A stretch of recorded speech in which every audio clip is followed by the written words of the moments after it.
చెప్పేది వింటే ఇంత జరిగిపోతుందా అనిపిస్తుంది. మరొకరు చెప్పేది వింటే నమ్మాలనిపిస్తుంది. నిజమే కదా అని ఆలోచన పుడుతుంది. ఎవరి మాట నమ్మాలో అసలు వాస్తవం ఏంటో మాత్రం అంతు చిక్కటం లేదు. అలా అని సమస్య కొలిక్కి రాదు. అన్యాయం జరిగిపోతుందని కార్మికులు, ప్రైవేటీకరణ ముచ్చటే లేదని కేంద్రం. ఇందులో ఎవరి వాదన నిజం? అంతా సమస్య పోయిందనుకున్న సమయంలో కార్మికులు మళ్లీ ఎందుకు రోడ్డెక్కుతున్నట్టు? ఆందోళనలకు కారణమేంటి? విశాఖ ఉక్కు చుట్టూ రాజకీయ ఉచ్చు బిగుసుకుందా? ఆంధ్రుల హక్కు విశాఖ ఉక్కు ఏం కాబోతోంది?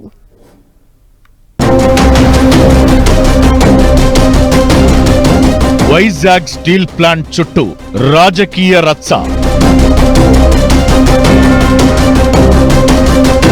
ప్రైవేటీకరణ లేదంటూ తెర వెనక వ్యవహారమేంటి? పోరాటంతోనే ఆరంభం, ప్రారంభం తరువాత సమస్యలు, సంక్షోభాలు, ఇవన్నీ వైజాగ్ స్టీల్ ప్లాంట్ హిస్టరీలో కామన్. అయితే గతమంతా ఎలా ఉన్నా 3.5 ఏళ్ల నుంచి డైలీ ఎపిసోడ్ అయిపోయింది విశాఖ స్టీల్ ప్లాంట్. పెట్టుబడుల ఉపసంహరణ, ప్రైవేటీకరణ అంటూ కేంద్రం లీకులివ్వడంతో ఉద్యమ సెగ రాజుకుంది. 3.5 ఏళ్లుగా విశాఖ ఉక్కు పరిరక్షణ ఉద్యమం సాగుతోంది. ధర్నాలు, రాస్తారోకోల్లో అప్పుడప్పుడు బ్రేకులు పడుతున్నా ప్రైవేటీకరణ దిశగా ఈ అంశం తెర మీదకొచ్చినా మళ్లీ రోడ్డెక్కుతున్నారు కార్మికులు.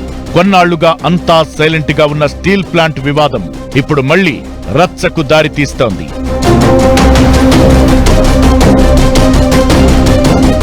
రాజకీయ ఒత్తిళ్లతోనే ఉక్కును కాపాడుకోవడం సాధ్యమనే అభిప్రాయం ఉండగా ఏపీలో కూటమి సర్కార్ అధికారంలోకి రావడం ఊరట కలిగించింది.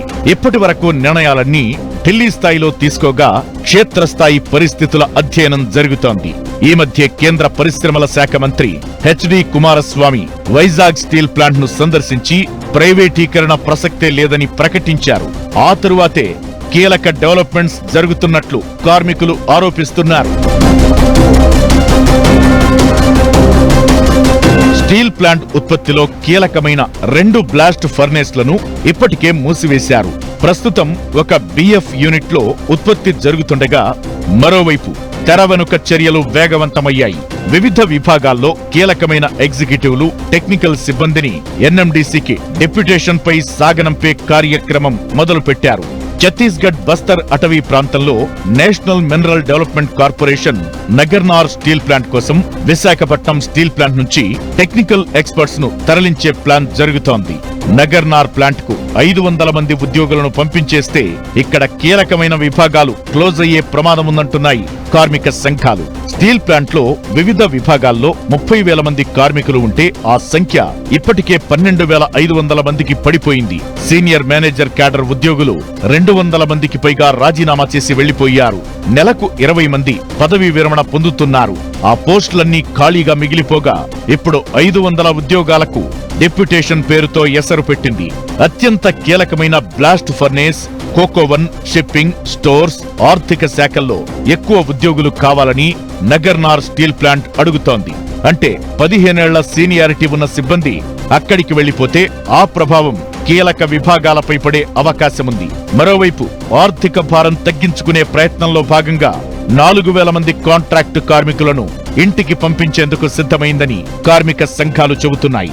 మరో 2,500 మంది శాశ్వత ఉద్యోగులను వీఆర్ఎస్ పేరుతో వదిలించుకోవాలని చూస్తోంది. దీంతో విశాఖ ఉక్కును ప్రైవేటీకరణ చేసేందుకే ఈ సన్నాహాలు జరుగుతున్నాయనే అనుమానం వ్యక్తమవుతోంది. దీంతో మళ్లీ ఉద్యోగ సంఘాలు రోడ్డెక్కుతున్నాయి. స్టీల్ ప్లాంట్ ప్రైవేటీకరణ జరగదని, సెయిల్లో విలీనం చేసేలా నిర్ణయం ఉంటుందని కూటమి నేతలు చెబుతుండగా వైసీపీ, కార్మిక సంఘాలు మాత్రం ఈ మాటలను లెక్క చేయడం లేదు. బ్లాస్ట్ ఫర్నేస్ల మూత, కార్మికుల తొలగింపు, ఉద్యోగుల డెప్యుటేషన్ వంటి పరిణామాలన్నీ ప్రైవేటీకరణకు దారితీస్తాయని అంటున్నాయి. అయితే CM Chandrababu, deputy CM Pawan Kalyan ఎట్టి పరిస్థితుల్లో అలా జరగనివ్వమని, త్వరలోనే సెయిల్లో విలీనం చేసే ప్రకటన రాబోతుందని హామీ ఇస్తున్నారు. దీంతో ఎవరి మాటలు నమ్మాలో తెలియక ఉక్కు కార్మికులు ఉక్కిరిబిక్కిరవుతున్నారు. ఢిల్లీకి వెళ్లిన సీఎం చంద్రబాబు పరిశ్రమల శాఖ మంత్రి కుమారస్వామిని కలిశారు. త్వరలోనే స్టీల్ ప్లాంట్ గట్టెక్కేందుకు సెయిల్ విలీనం లేదా మైన్స్ కేటాయింపు లేదా ఇంకేదైనా కొత్త వార్త వస్తుందని కార్మిక సంఘాలు ఎదురు చూస్తున్నాయి. ఏదీ తెలవకపోయినా మరలా ఉద్యమం ఉవ్వెత్తున ఎగిసిపడే అవకాశమూ లేకపోలేదు.